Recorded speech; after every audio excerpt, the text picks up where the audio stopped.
Oh, what's up, demons and demonettes? It is I, Atraxi, Demon Queen, and today we're talking about the latest boss to hit Dream Realm. That's right, Illucia. But before we get into it, as always, toss a like and subscribe down below.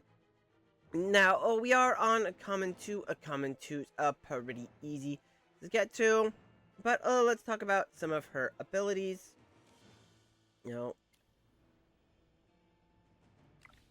Alright. Ult summons 12 air lights to attack the enemies. So she does this huge AoE as her ult. Attack Supreme Emblem shoots a lightning bolt to the enemy hero with the lowest accumulated damage, dealing 160% and marking them, and that reduces their haste. Yeah, not fun. Not fun. Let's see. Teleports.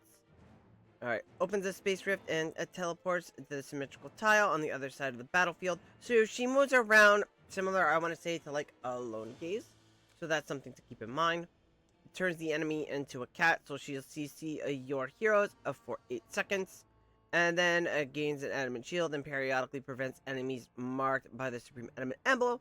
So casting their ult. So you're going to see like a chain animation come up on your hero tiles. So she's kind of a pain to deal with, but we might actually be able to get through Con 2 on our higher end account here by the end of the day, depending on levels. Now, this isn't the highest score I've seen. This isn't bad, though.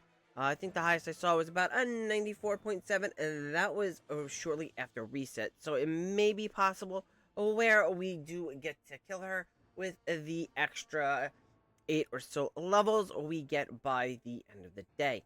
Now, what we're looking at for the best squad is we're going to call it the Arrow that the community came up with. And as you can see, Sinbad's going to be our primary damage dealer, as was he yesterday. And it's the same formation that we used essentially on a lone gaze, right? We're running it with Overcharge.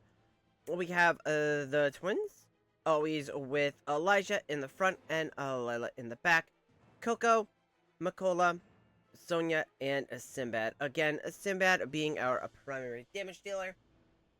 As you will note, I have Sinbad's charm set. I got lucky with rolls. I have the twins' charm set. We got a big dump of dust. I crafted that. And I have Sonia's charm set. Again, I crafted that with the dust dump that we got. Now, for the prio for me, since I am running the twins, is to get the twins' charm set first. Then I would say Sinbad after, and then Sonia last. Sonia's charm set only added about 10 million in overall damage, and I did Sinbad and the twins at the same time, and I got a significant boost, right? I went somewhere from, I did a 698 with a Star Shard, to a 814, with a couple extra levels and the charm sets. So, right, so the charm sets are noticeable. If you don't have the charm sets, you are going to notice it. If you have 1 or 2, you're going to see that bigger gap, right? So, if like, we go, say, to our rankings, and we'll look at the daily rankings, right? So, as you can see, we have the charm set, levels, power. You're looking at people that potentially don't have some of these charm sets or aren't running the optimal squads, right? So that's that. So let's take a look at the number 1 squad with my top parse here, and we'll talk about the fight, and then I'll give you some alternatives that you can run if you don't have Sinbad and the twins built up.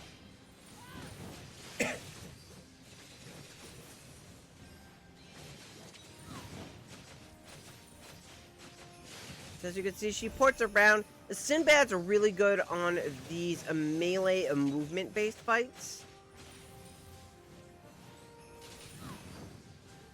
Again, he's always moving around, so he's always going to be getting buffed. As you can see here, these are the heroes that are currently ult-locked.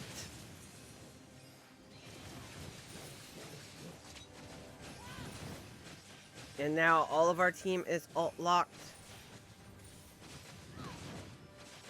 No, the other one, when the changes the ult lock, the other one may have been they were turned into cats. right? And you can see she does a big AoE towards the end. We wipe at 0 seconds. It's not the end of the world. Now, let's talk about some alternative squads that you can run. So obviously, this is the best squad. If you don't, say, have the twins, you can run something like this. We're gonna drop Makola here. We're gonna do that. Or, no, we're gonna drop Coco. Coco, go away. We want our Makola. We go here. We can go then with Freya. So Freya's pretty decent on this fight. Again, a very tanky guy.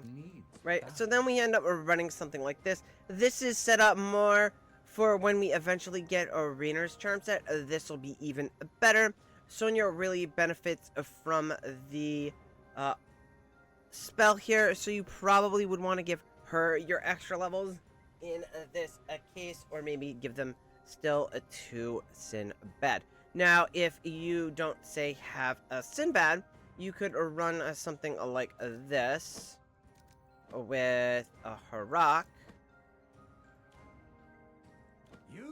Right. So you're trying to use heroes that people may commonly have built up, right? So you may run something like this, right? So then if we're not running... Now, if we say you don't have a Freyasto, or you say you don't have a Harak, but you still have your Sonya, you can run something like this. This will probably be a tad bit better for you. Now, you can use... It's worth noting that you can use Sinbad here, but you can also use, if you have her charm set, you can use Lenya here as well. Sinbad's going to be a better option for you. He's going to do overall more damage. At least when I tested him, because this is essentially my comp from Pioneer. This is the comp that I ran to clear common, and then tested on common too. It did okay. It's just that I tested the arrow comp after that, and it just kind of blew it out of the water. Now, if you don't have your Sinbad here, and you want to run another squad, again, you're going to want your Sonya. If you want something a little bit more, say, Odie based, right, we can run something more like this. I just got to get it set up correctly here.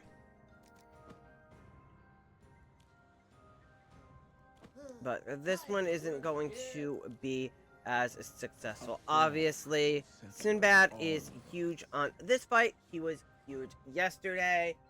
He's somebody that if you haven't pulled for yet, you may want to consider building, at least for pre-endless.